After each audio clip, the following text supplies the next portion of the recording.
kondisi, input, output, dan lain sebagainya.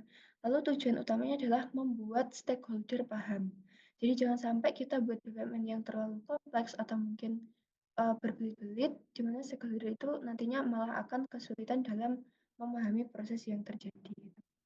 Nah, untuk komponen di dalam BPMN sendiri, yang pertama ada flow element, di dalamnya itu ada event, activities, artifact, lalu ada connecting object, gateway, pull, and swing lines. Ini nanti akan kita breakdown satu persatu ya teman-teman. Oke, kita langsung masuk ke yang pertama ada elemen. Elemen pertama itu adalah event.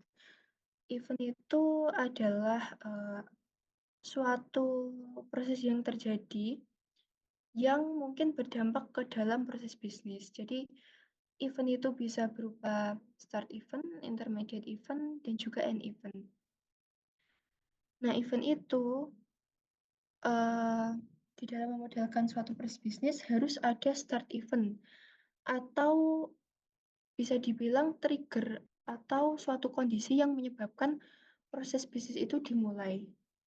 Gitu ya teman-teman. Nah, kalau intermediate event itu terjadi di tengah-tengah proses bisnis. Mungkin contoh simpelnya gini ya, kalau teman-teman punya proses produksi, nah intermediate event itu terjadi ketika mungkin terjadi kekurangan stok. Nah, itu kan akan mempengaruhi proses bisnis dan terjadi di tengah-tengah suatu proses seperti itu. Nah, kalau end event itu adalah event yang terjadi di akhir proses.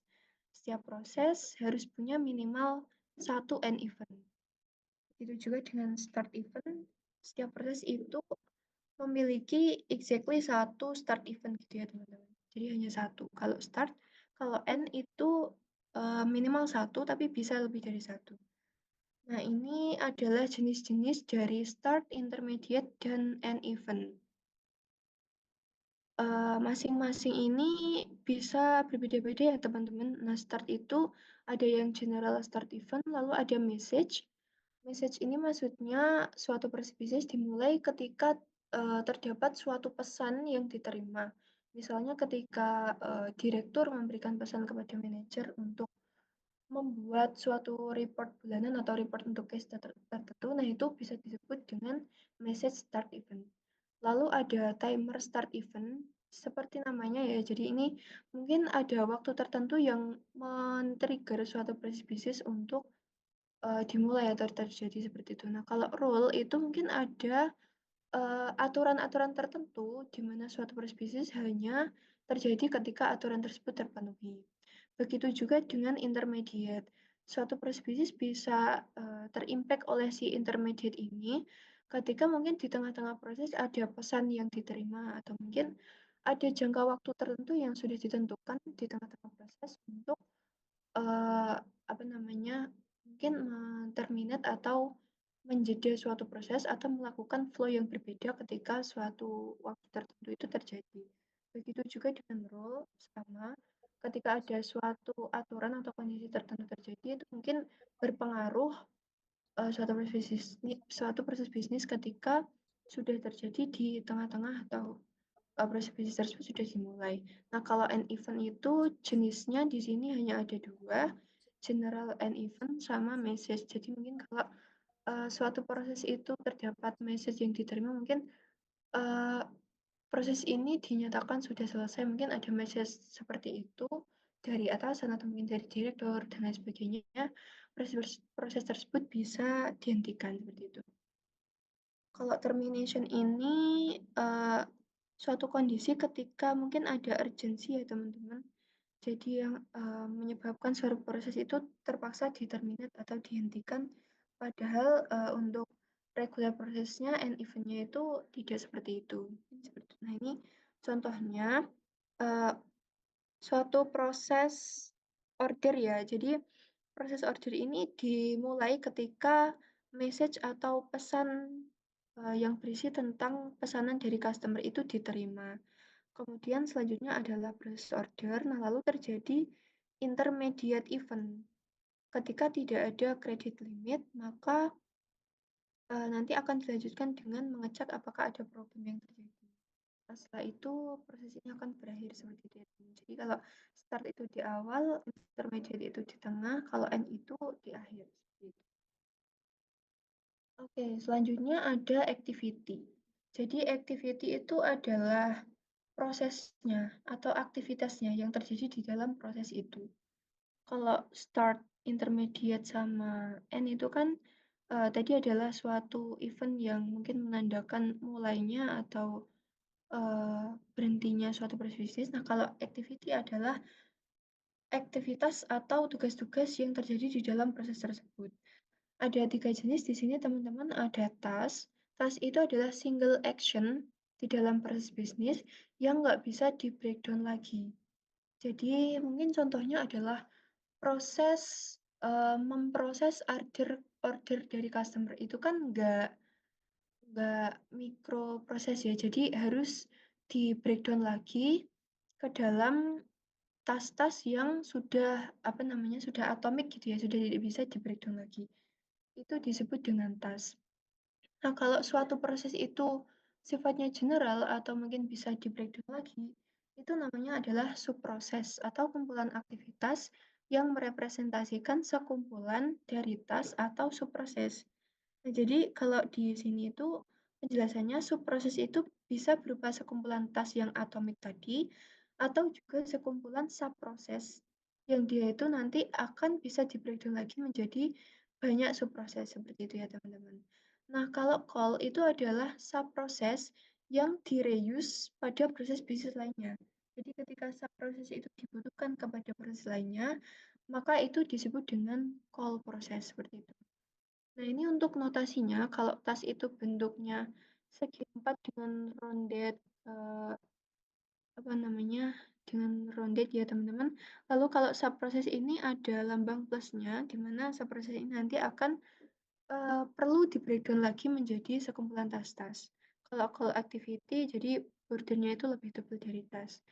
Nah, tas itu sendiri jenisnya ada banyak. Ini di sini ada service task, ada send task, receive task, use task, dan masih banyak lagi sebenarnya.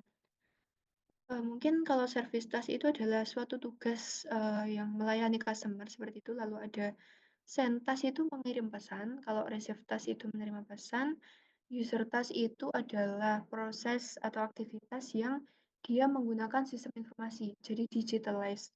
Nah, kalau task biasa ini kan sifatnya konvensional ya tanpa sistem informasi. Nah, kalau user task ini tugas itu adalah menggunakan sistem informasi. Nah, mungkin perlu ditekankan ya teman-teman, kalau proses bisnis itu berbeda dengan flow yang terjadi di dalam sistem. Proses bisnis ini mencakup aktivitas-aktivitas baik itu di dalam ataupun di luar sistem. Jadi menyeluruh. Berbeda dengan user flow atau mungkin activity diagram itu kan khusus untuk memodelkan proses yang terjadi di dalam sistem. Nah, kalau proses bisnis kita fokusnya itu bukan bagaimana pengguna menggunakan sistem, tapi bagaimana proses ini terjadi lintas proses bisnis dan bisa jadi itu di luar sistem. Nah, untuk secara detailnya masing-masing jenis tas itu teman-teman bisa baca di websitenya Visual Paradigm. Ini linknya saya cantumkan. Di sana itu cukup lengkap ya, ada banyak jenis tas, nggak cuma ini aja, beserta dengan deskripsi atau fungsionalitas masing-masing tasnya. Nanti teman-teman bisa pelajari di sana. Nah, lalu yang ketiga itu ada artefak dan data. Yang pertama ada data objek. Data objek itu menyediakan informasi terkait mungkin aktivitas apa yang perlu dilakukan atau apa yang mereka produksi. Simpelnya gini teman-teman, data itu adalah sesuatu yang dibutuhkan oleh suatu proses atau dihasilkan oleh suatu proses. Jadi suatu proses itu bisa jadi mengolah data sebagai inputnya dan memproduksi data sebagai outputnya. Jadi simpelnya gitu. Nah, kalau grup itu adalah artefak yang gunanya itu adalah sesuai namanya mengelompokkan elemen-elemen di dalam suatu proses bisnis. Nah, grup ini nggak ada standar formalnya ya teman-teman. Suatu kumpulan proses itu dikatakan sebagai grup ketika kapan itu nggak ada standar prosesnya. Teman-teman bisa pakai grouping ini sesuai dengan kebutuhan atau konteks proses bisnis teman-teman. Nah, untuk notasinya sendiri, kalau grup ini ada kotak atau persegi panjang dengan garis putus-putus. Lalu kalau data itu ada dua, data objek atau data store. Nah, kalau data objek ini biasanya berupa file, file fisik atau mungkin file digital. Nah, kalau data store ini adalah basis data. Kalau teman-teman mungkin membayangkan suatu sistem informasi kan nyimpen datanya itu nggak mungkin berupa file Excel gitu ya, tapi berupa basis data. Mungkin detailnya gimana teman-teman bisa cari terkait basis data sebagai overview aja. Jadi yang penting data itu teman-teman paham kalau ada dua jenis, data objek sama data store. Oke, selanjutnya. Tadi kan kita sudah membahas berbagai macam artefak-artefak atau komponen-komponen di dalam BPMN. Nah, komponen di dalam BPMN ini nggak berdiri sendiri. Terdapat koneksi atau suatu kesatuan atau suatu rules yang menghubungkan komponen-komponen tersebut. Nah, yang pertama ini ada connecting object ya, teman-teman. Sesuai dengan namanya, connecting object ini menghubungkan antar task atau antar swimlane atau antara gateway dengan task atau antar komponen-komponen lain dengan di dalam BPMN seperti itu. Yang pertama itu ada sequence flow, digunakan untuk menunjukkan order atau urutan dari flow object. Jadi misalnya suatu proses itu dilakukan terlebih dahulu, lalu lanjut ke proses A, lanjut ke proses B, lanjut ke proses C, dan lain sebagainya. Sequence itu menunjukkan urutan dari terjadinya aktivitas-aktivitas atau tas-tas tersebut. Nah, kalau message flow itu adalah flow antara yang mengirimkan pesan antara tas-tas atau mungkin antar komponen di dalam suatu proses bisnis. Kalau association itu menghubungkan antar objeknya. Jadi simpelnya kalau sequence itu menunjukkan urutan dari tas-tas, kalau message itu adalah suatu flow untuk mengirimkan message dari task atau mungkin dari fungsi-fungsi bisnis atau fungsi bisnis lainnya. Nah, kalau association ini menghubungkan objek-objek atau elemen-elemen di dalam BPMN. Nah, untuk notasinya sequence flow ini gini ya teman-teman, kalau message flow itu garis titik-titik, nah kalau association garis lurus seperti yang ada di PPT. Oke, mungkin sampai sini ada yang mau ditanyakan sebelum kita lanjut? Sudah paham ya? Oke, kalau sudah paham mungkin saya lanjut terlebih dahulu. Yang kedua itu ada swim lanes. Swim lanes itu menggambarkan suatu fungsi bisnis gampangnya atau suatu company atau department. Jadi unit-unit di dalam perusahaan atau perusahaan itu sendiri. Nah, apa bedanya pool dan lane di sini? Kalau pool itu menggambarkan suatu company, department, atau roles. Nah, maksudnya gimana sih? Jadi pools itu bisa terdiri dari banyak lane. Kalau pools itu mungkin menggambarkan company atau department, nah kalau lane itu menggambarkan suatu sub-entity di dalam company atau department. Nah mungkin penggunaannya itu gak terpisah satu sama lain ya teman-teman. Mungkin teman-teman bisa buat pool yang berupa company, kemudian lainnya itu berupa department. Nah, atau teman-teman juga bisa bikin pool department yang lainnya itu berisi divisi-divisi di dalam suatu organisasi. Nah, jadi pool itu bisa mengandung pool lainnya. Satu pool bisa terdiri dari banyak pool dan lane, dan satu pool itu bisa juga hanya berupa sekumpulan lane. Nah, kalau standarnya biasanya kalau orang bikin BPMN untuk keep it simple, biasanya satu pool itu sudah spesifik suatu department yang terdiri dari suatu lane atau role-role yang sifatnya itu udah nggak bisa di breakdown lagi gitu. Nah, sebenarnya BPMN ini sifatnya bertingkat ya, nah, makanya pemodelan terkait pool dan lane ini bisa macam-macam. Jadi pool bisa terdiri dari banyak pool atau pool yang paling atomik itu bisa langsung terdiri dari banyak lane yang atomik juga atau udah nggak bisa di breakdown lagi. Mungkin nanti kita akan bahas dengan contoh ya biar teman-teman lebih paham. Oke, terus yang ketiga ada gateways. Nah, konsep gateways ini agak kompleks. Jadi kalau teman-teman mungkin di teknik industri belum dapat ini, simpelnya gateway itu adalah suatu kondisi. Kondisi itu ada 4 jenisnya. Yang pertama ada paralel, inklusif, kompleks, sama satunya eksklusif. Kalau paralel itu simpelnya adalah N. Nah, kalau N itu kan berarti banyak hal harus terjadi ya teman-teman. Nah, contohnya ini, kalau N itu ketika kita mendapatkan order, maka kita harus mengupdate inventory, ship goods, lalu ada send invoice. Nah, semuanya ini karena N, maka harus dilakukan. Update inventory and ship goods and send invoice ini semuanya harus dilakukan. Jadi kalau parallel gateway gitu ya teman-teman. Konsepnya mandatori. Jadi setiap aktivitas yang dia itu terjadi dengan parallel gateway semuanya harus dilakukan. Bisa 2 aktivitas atau lebih. Semuanya harus dilakukan secara paralel atau secara bersamaan. Nah, kalau OR itu adalah situasi ketika arbitrary number of outgoing branch is selected. Nah, kalau OR ini nggak wajib semuanya terjadi. Proses ini bisa terjadi ketika plan trip, lalu ada OR gateway. Nah, prosesnya itu bisa dilakukan dengan mungkin book flight aja, yang book hotel dan book rental nggak usah, itu bisa. Bisa juga terjadi 2 aktivitas, book flight dan book hotel. Mohon maaf ya teman-teman, karena di sini azan mungkin kita pause sebentar ya. Kita lanjut lagi setelah azan.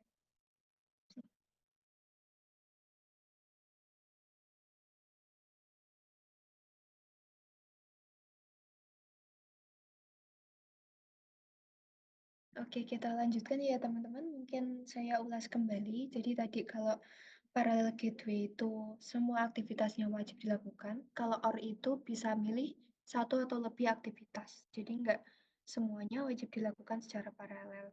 Nah, kalau di sini contohnya teman-teman bisa milih salah satu aja, either itu book flight atau book hotel atau book rental car.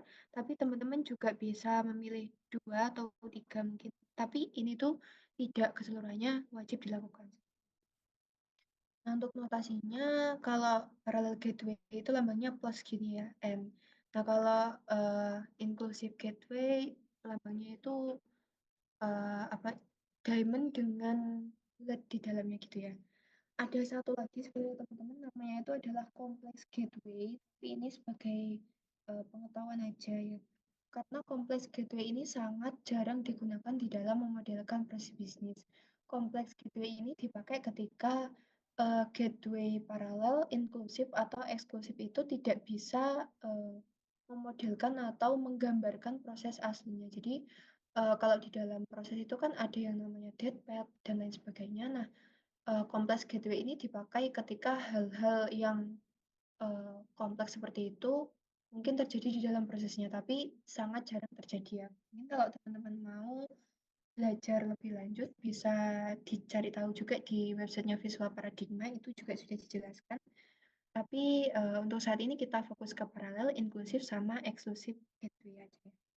Oke, mungkin sebagai biar nggak ngantuk ya, mungkin ada yang bisa mengulas ulang apa bedanya parallel gateway sama inclusive gateway. Ada yang mau jelaskan teman-teman?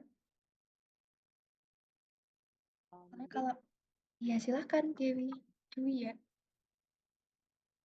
kalau misal M tadi yang dijelaskan banyak tadi, kalau M itu berarti anggapannya terjadi semuanya itu harus terjadi gitu. Jadi kalau misal di get order ini, kalau misal N berarti nanti kita harus mengupdate inventory, lalu eh, pokoknya semua kejadian itu terjadi. Nah kalau misal or itu eh, kayak salah satunya gitu, Mbak. Atau kayak misal di baseline-nya ini yang terjadi, tapi yang lain yang enggak. Gitu. Itu yang salah. Terima kasih. Oke, terima kasih banyak ya Dwi. Benar banget jawabannya yang dijelaskan Dwi tadi. Oke, mungkin kita lanjut ke jenis gateway yang selanjutnya, yang terakhir. Eh, Sebentar. Nah, jenis gateway selanjutnya itu ada exclusive gateway. Jadi sebenarnya exclusive gateway itu OR juga teman-teman. Tapi bedanya dengan inclusive gateway, kalau di exclusive itu kita hanya bisa milih exactly one activity. Jadi hanya satu yang bisa dipilih. Kalau OR tadi kan bisa lebih dari satu ya, tapi tidak wajib semuanya. Nah, kalau di exclusive ini hanya boleh memilih salah satu gitu. Ada dua jenis exclusive gateway. Yang pertama ada database, lalu yang kedua ada event base. Jadi prinsipnya sesuai dengan namanya ya, kalau database itu dia pertimbangannya adalah berdasarkan data, pertimbangan memilih aktivitas kan tadi hanya bisa melakukan salah satu aktivitas ya. Nah, untuk menentukan aktivitas mana itu pertimbangannya bisa berdasarkan data atau berdasarkan event yang terjadi. Nah, kalau berdasarkan data, di sini contohnya itu suatu report akan ditulis ketika supervisor grant approval. Jadi suatu report itu hanya akan ditulis ketika data approval dari supervisor didapatkan. Jadi basicnya adalah data. Apakah data supervisor itu ada atau enggak? Sorry, apakah approval dari supervisor itu didapatkan apa enggak? Nah, kalau iya mungkin report itu akan di-generate, tapi kalau enggak, report itu tidak akan di-generate. Jadi hanya bisa melakukan satu aktivitas berdasarkan data yang diperoleh gitu. Nah, kalau event based sesuai namanya itu berdasarkan event yang terjadi. Nah, kalau di sini itu contohnya adalah ketika CEO has arrived at the office, maka emailnya akan dikirim. Nah, suatu task atau aktivitas send email ini hanya akan terjadi ketika CEO has arrived. Jadi mungkin nanti akan ada pertanyaan apakah CEO-nya itu sudah nyampe ke kantor apa belum. Nah, kalau sudah maka yang dilakukan adalah send email. Tapi kalau belum, yang dilakukan mungkin uh, jangan send email dulu gitu. Nah, ini untuk notasinya. Kalau database itu lambangnya adalah X, kalau event base ini kayak bintang gitu ya teman-teman. Nah, ini contohnya. Jadi, database dan event base itu umumnya dipakai terpisah. Jadi kalau dia itu openingnya adalah database, maka closingnya juga database. Kalau openingnya itu event base, maka biasanya closing gateway-nya ini juga event base. Tapi ada kasus di mana suatu proses itu membutuhkan kombinasi antara event base sama database. Contohnya ini teman-teman. Ketika ada task send invoice sudah terjadi, maka ada event. Eventnya adalah ketika sudah menunggu selama 14 hari. Maka uh, apakah proses ini sudah mereceive amount? Tapi kalau enggak, maka akan ditunggu event selama 14 hari. Jika masih belum receive amount juga, maka akan dilakukan send reminder. Jadi berdasarkan event, apakah waktu tunggu 14 hari ini sudah selesai apa belum? Pertimbangannya adalah event. Nah, di sini ditutup dengan database. Nah, di sini kenapa ditutup dengan database? Karena pertimbangannya adalah data. Jadi, apakah data receive amount ini sudah di-achieve? Kalau iya, maka N. Tapi kalau enggak, bisa jadi dia itu kembali send reminder lagi.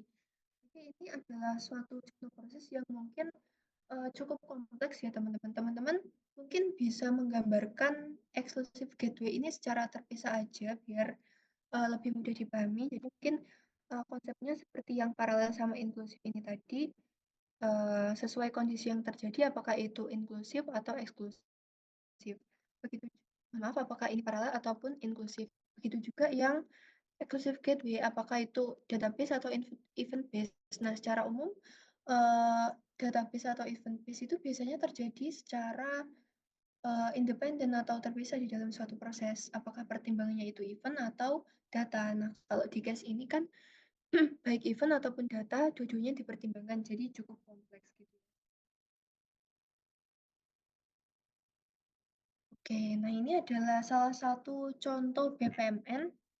Eh, saya, aku mau minta teman-teman untuk menjelaskan BPMN ini berdasarkan penjelasan masing-masing artefak tadi. Ada yang mau menjelaskan?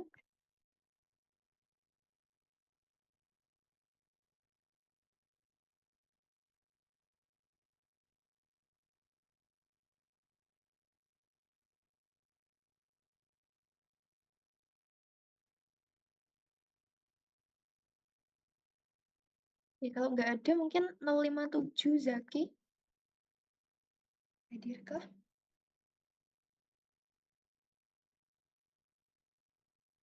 Zaki nggak hadir ya? Oke, kalau Zaki nggak hadir, Ardelia Putri,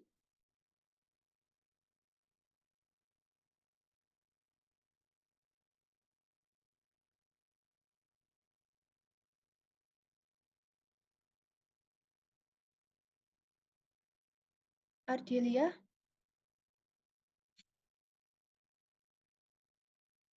Permisi Mbak, mungkin mau bantu apa mau coba menjelaskan. oh ya silahkan Alfa. Jadi ini dari diagramnya ada order masuk. Di situ ordernya dianalyze lalu dicek apakah stok untuk barang yang diorder ini ada. Jika tidak ada, itu ke yang cabang ke atas, di mana itu ada kayak pengelompokan proses pembuatan produknya itu. Jadi membuat perencanaan produksi, lalu membeli bahan baku, lalu produknya dimanufaktur. Dan jika misalkan stoknya ada, ini kan misalkan udah dibuat, berarti kan stoknya ada. Itu bergeser ke cabang yang bawah, di mana produknya akan dikirim, bill-nya akan dikirimkan juga ke customer, lalu mendapat pembayarannya gitu. Oke, terima kasih Alfa. Benar banget ya penjelasannya tadi. Alfa sudah bisa menerjemahkan BPMN gitu ya. Jadi harapannya kalau teman-teman bisa menerjemahkan contoh soal ini, teman-teman nantinya juga akan bisa membuat notasinya atau melambangkannya. Oke, mungkin saya ulas kembali ya penjelasan dari Alfa tadi, sudah benar banget. Ketika suatu start event ini terjadi, nah kalau ini kan digambarkannya secara general. Teman-teman nanti bisa mungkin mendetailkan start event ini, mungkin tadi kan ada order masuk gitu, jadi bisa digambarkan sebagai message flow atau mungkin notasi lain yang sesuai dengan presentasinya. Lalu ketika ada order masuk itu akan dilakukan proses analyze order. Nah, analyze order ini akan menghasilkan data berupa data order. Data order ini nanti akan menjadi input untuk aktivitas selanjutnya yaitu cek stok gitu ya. Jadi kalau teman-teman ingat mungkin kalau garis putus-putus ini adalah message flow gitu ya. Menggambarkan message atau flow dari data. Nah, kalau uh, flow ini kan menggambarkan keterkaitan atau urutan antar aktivitas. Nah, ketika sudah dicek stoknya nih, maka akan ada gateway. Gateway-nya ini adalah gateway eksklusif data. Data XOR eksklusif gateway gitu ya. Jadi apakah data stok ini masih ada atau ternyata not in stock. Jadi berdasarkan data stok pertimbangannya. Nah, kalau data stoknya ini nggak ada atau kosong gitu ya stoknya, maka akan masuk ke parallel gateway. Parallel gateway ini kan maksudnya keseluruhan aktivitas wajib dilakukan di saat yang bersamaan gitu ya. Maka dilakukan purchase raw material sama make production plan pada saat yang bersamaan. Kemudian ditutup lagi dengan parallel gateway juga. Jadi kalau proses yang standar atau yang biasa terjadi itu suatu gateway akan ditutup dengan gateway yang sama gitu ya teman-teman. Lalu ketika aktivitas ini sudah dilakukan, akan dilakukan proses manufaktur produk. Nah, ketiga aktivitas ini di-grouping ke dalam satu grup karena mereka adalah sama-sama grup yang tujuannya adalah membuat produk gitu. Ketika produknya sudah dibuat kan otomatis sudah ada stoknya ya seperti yang dijelaskan Alfa tadi. Nah, di sini akan masuk lagi ke dalam uh, database eksklusif gateway gitu ya. Nah, karena stoknya sudah ada, maka akan dilanjutkan dengan ship product, send bill, receive payment, dan proses bisnis ini akan berakhir dengan end event gitu ya. Oke, selanjutnya. Nah, ini ada satu contoh proses lagi. Ada yang mau menjelaskan?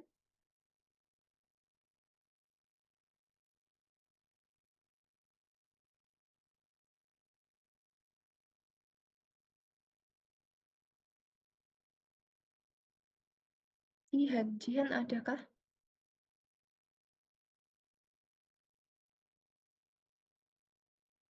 Nggak usah takut ya teman-teman. Kalau salah nggak apa-apa, tapi aku yakin sudah paham sih. Jian ada? Ada, Kak.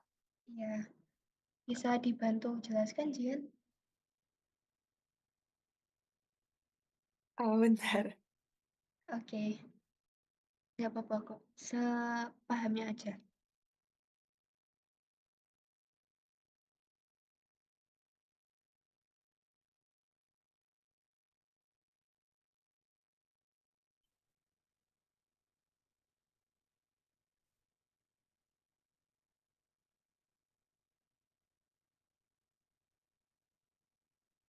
Jadi buat eh,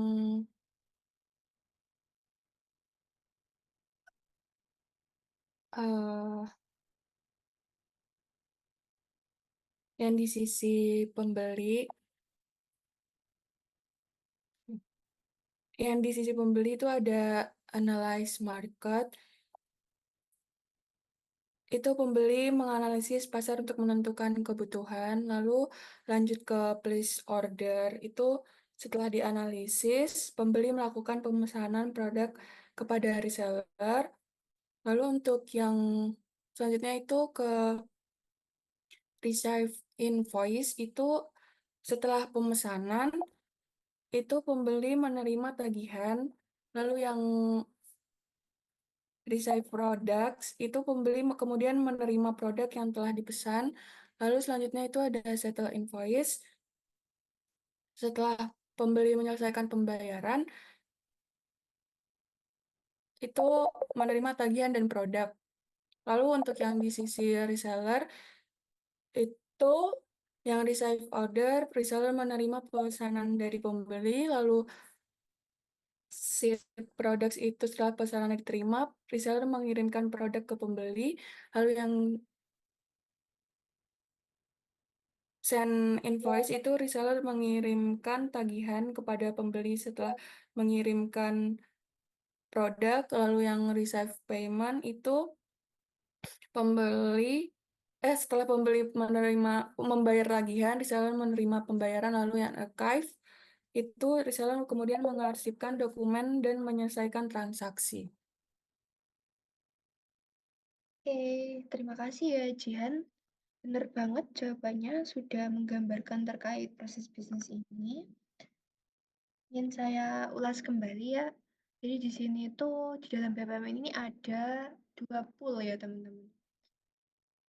Nah, ada pool reseller sama pool buyer. Nah, di sini pool ini itu bisa disebut sebagai land juga. Kenapa? Karena di dalam pool ini sudah tidak di breakdown lagi menjadi land-land. Nah, mungkin karena ini adalah dua entitas yang berbeda ya. Jadi kalau reseller dan buyer itu kan bukan berada di suatu company, makanya dia nggak di-wrap dengan satu pool yang sama gitu. Jadi dua line yang terpisah tidak harus ada di dalam satu pool yang nge-wrap line itu. Jadi bisa jadi di dalam suatu proses bisnis itu terdapat banyak pool atau banyak land.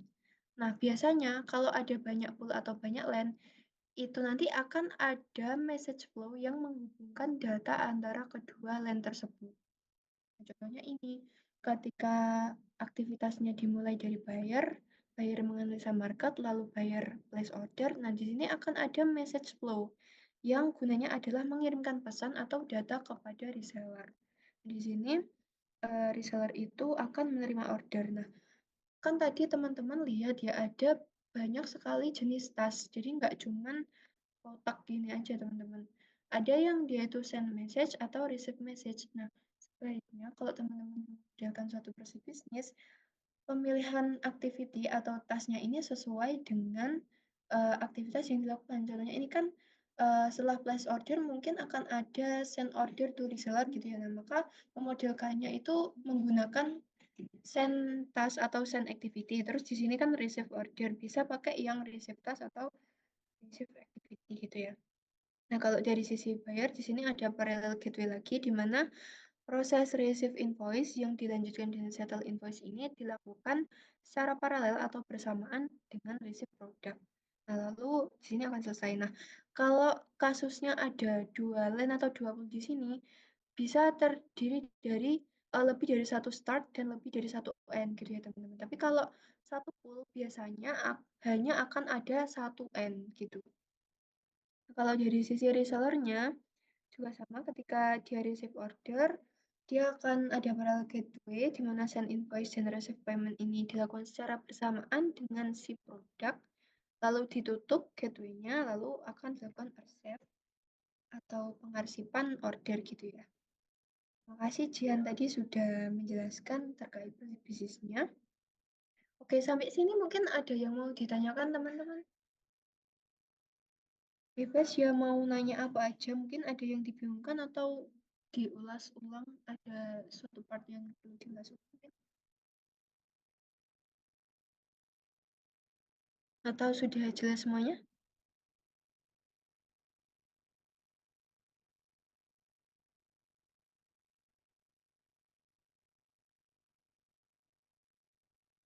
Sudah jelas ya mungkin teman. Oke, kalau nggak ada yang ditanyakan, materinya sampai sini saja. Terus selanjutnya ini ada tugas ya teman-teman, seperti minggu-minggu sebelumnya. Teman-teman kan sudah punya study case masing-masing dan sudah dimodelkan juga atau dirancang juga sistem informasinya. Nah, di sini untuk tugas minggu ini teman-teman akan diminta untuk memodelkan proses bisnisnya. Jadi perlu diingat ya kalau proses bisnis itu berbeda dengan alur yang terjadi di dalam aplikasi. Kalau proses bisnis itu mencakup proses-proses yang terjadi di luar aplikasi juga. Jadi itu bedanya teman-teman.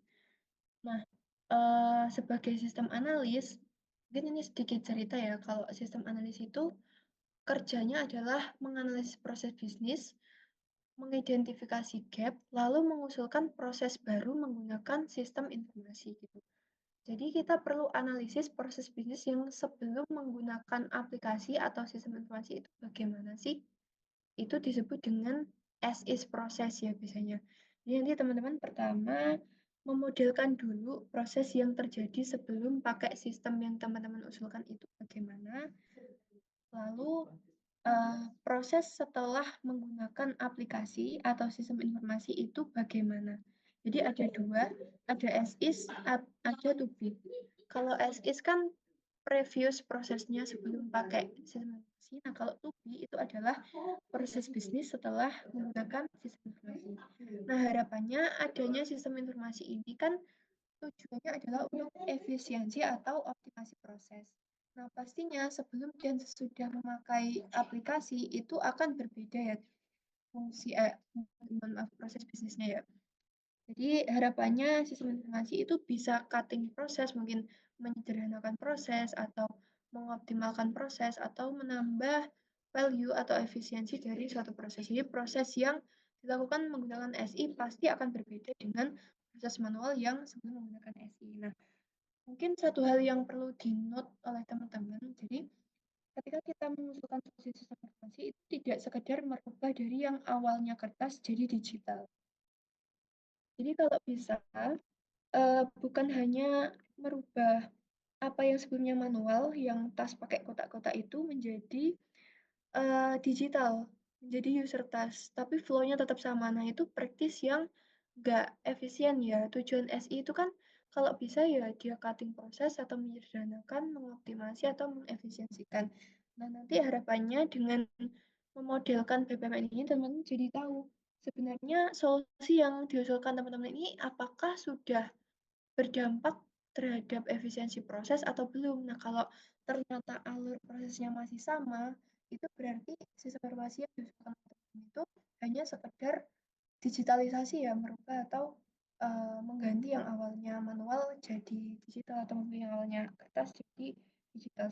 Nah, harapannya akan ada efisiensi atau optimasi di dalamnya. Gitu, teman-teman. Ada yang mau ditanyakan terkait tugasnya?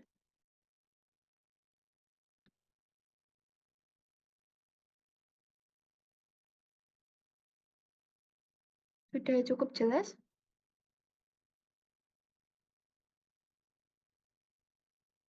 Oke, kalau iya gimana Dwi? Sudah cukup jelas. Oke, terima kasih konfirmasinya Dwi.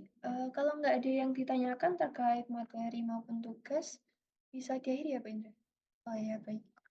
Terima kasih banyak ya teman-teman semuanya sudah hadir di dalam kelas APSI pada pertemuan hari ini. Terima kasih semuanya khususnya untuk yang sudah berpartisipasi aktif. Mungkin kita akhiri sampai sini. Ketemu lagi di next pertemuan. Jangan lupa dikerjakan ya tugasnya. Semoga materi hari ini bisa bermanfaat buat teman-teman. Terima kasih. Saya